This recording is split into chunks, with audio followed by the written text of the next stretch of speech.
What is good, fam? Back at it with another every single frozen pizza ever, and today we have a new one in the ring. I've never tried this brand before, and honestly I only started seeing it in recent memory. Bellatoria's ultimate thin crust 5 cheese piece. That's right, not 4, not 3, 5 people. We got a new king in the numerical cheese wars, but Bellatoria is going to come through right now and see what it's hitting for. I typically do not go for an ultra thin crust pizza because what's the point of eating air? But hey, we gotta try every single pizza, so with no further ado, let's go ahead and see what's hitting for people. Graphics are like super Photoshop low quality, so they might be a more private brand. Smash some good flavor. Either that or they're just super cheap. He seems to have some good quality on it. It's shaved. It's not just regular generic sprinkle cheese on there. It seems to be shaved. Yeah, we tried like 7 to 10 pizzas at this point. We're just not gonna want people. If you have any recommendations or you have your favorite frozen cheese pizza, let me know. I'm gonna try it next. All right, family, here we have it. Reading a week, fresh out the oven. Haven't even slashed it yet, but here's what it looks like. Seems to be a pretty well-rounded, pretty well-balanced cheese pizza here. And the cut score match.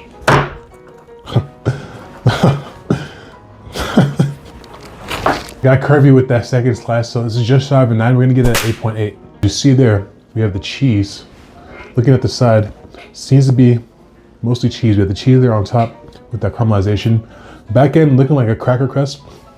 I'm guessing this is gonna have a very similar taste and texture to a cracker just because of the way it looks and feels.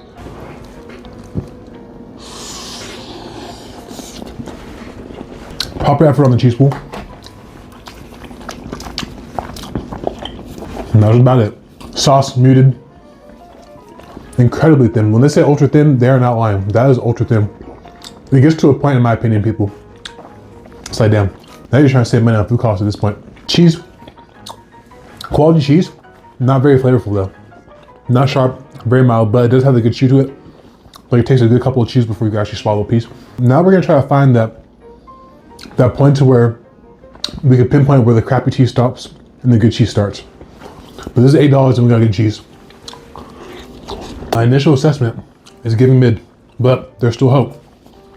We can sauce it up, but let's see if Brianna could bring this Bellatoria's pizza up to par. Because right now it's leaning towards mid, people. I'm just saying, it's just leaning a little towards mid for me.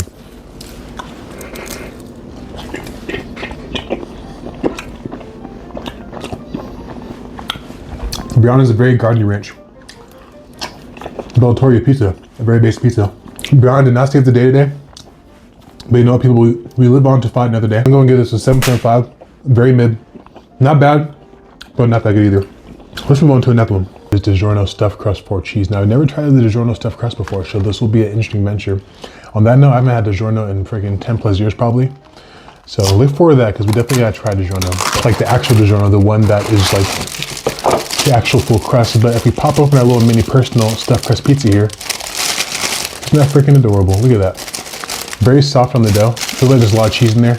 Let's not waste any time and put this in the oven. Digiorno personal stuffed crust pizza. I've never tried the full-size stuffed crust pizza, so this will be a first Digiorno stuffed crust pizza experience altogether.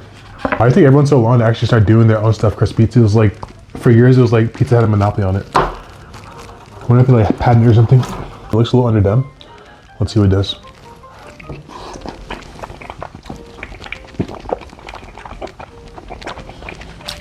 Good sauce flavor. Robust, not a sweet sauce, more of like a savory, heartier, thicker sauce. Not very Italian herby, but still very good. Much better than the last sauce. Very familiar Digiorno pizza crust, which I do still remember as soon as tasting it. Tastes the same. Got like the cornmeal flavor to it. Not bad though, better than I remember. As you see there, it's like a mozzarella stick that does the stuffed crust. Take a bite of that stuffed crust.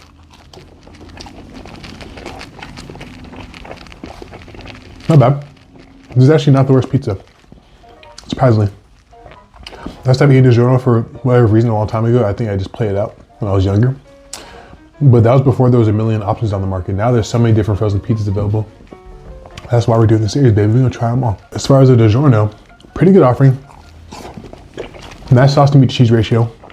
Also, I forgot to admit, but look at that slash score, an 8.0 flat. We're gonna try it with a little bit of this ranch here. Cheers.